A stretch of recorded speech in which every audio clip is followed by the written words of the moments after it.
আমি ভাষা হারিয়ে ফেলছি বর্তমানে। এই প্রজন্মকে বোঝার কোনো ভাষা নাই। কেউ বিশ্বাস করতে চায় না সে মুরতাদ হয়ে গেছে, কেউ বিশ্বাস করতে চায় না সে মুনাফিক হয়ে গেছে, কেউ বিশ্বাস করতে চায় না ইসলাম আসার পরও সে জাহেলিয়াতে আছে, এই কথা কেউ বিশ্বাস করতে চায় না। আর আমাদের কিছু জাতি ভাই আর আমাদের পিঠে ছুরি মারে, আমরা নাকি খারেজি, আমরা মানহাজি, আমরা কথায় কথা মুনাফিক বলি।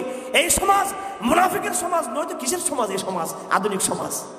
হ্যাঁ, এই সমাজ শিরকে লিপ্ত নাই তো কিসে লিপ্ত আছে? এই সমাজ কিসে লিপ্ত আছে? আসেন আমি দেখাই, সবকিছু নিয়ে আসেন বর্তমান জমানার সব নিয়ে। বর্তমান এই সভ্যতা, বর্তমান আধুনিক এই জমানার আমরা তাদের এই জমানার প্যাটার্ন ধরতে পারি নাই, এই জমানার রোড ধরতে পারি নাই, আমরা এই জমানায় কোনো বিশ্লেষণ করি নাই।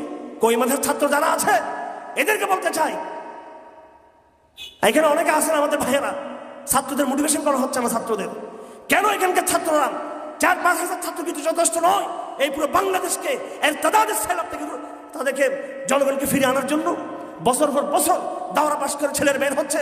কেন তারা একজন আব্দুল আজিজের মতো বের হচ্ছে না? কেন আজকে আব্দুল বাড়ি নদী হচ্ছে না? কেন তারা আসলে থানের মতো হচ্ছে না?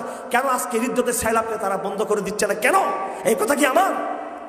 এই হাটাদের মাদ্রাসায় যখন পড়েছিলাম 94 সালে, তখন আমাদের ভাইরা ছিল, হ্যাঁ, আমরা তখন গ্রুপে স্টাডি করতাম। রিদ্দাতুন ওয়ালা আবা বাকরিল্লাহ, এই কথা কে বলছে? এটা হারুন রাজার বলছিল, এটা আবুল হাসান আলী নদভী রহমতুল্লাহ বলেছিলেন।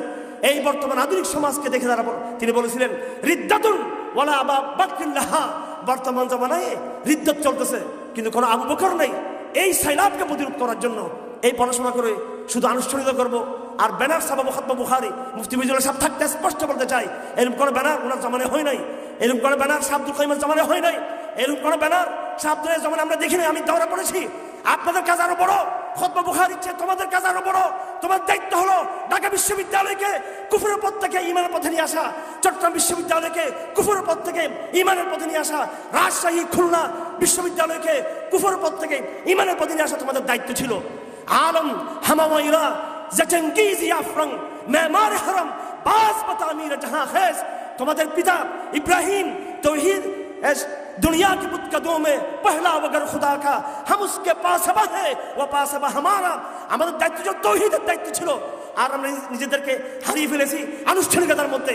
খোদার কসম, এই আনুষ্ঠানিকতা দিয়ে মনের তৃপ্তি নিতে পারবা, এই আনুষ্ঠানিকতা দিয়ে এই সমস্ত সমাজকে এই রাষ্ট্রকে বদলাতে পারবে না, এই আনুষ্ঠানিকতা দিয়ে ইসরায়েলের বিরুদ্ধে দাঁড়াতে পারবে না, এই আনুষ্ঠানিকতা দিয়ে ভারতের সামনে তোমরা দাঁড়াতে পারবে না। এটা দিয়ে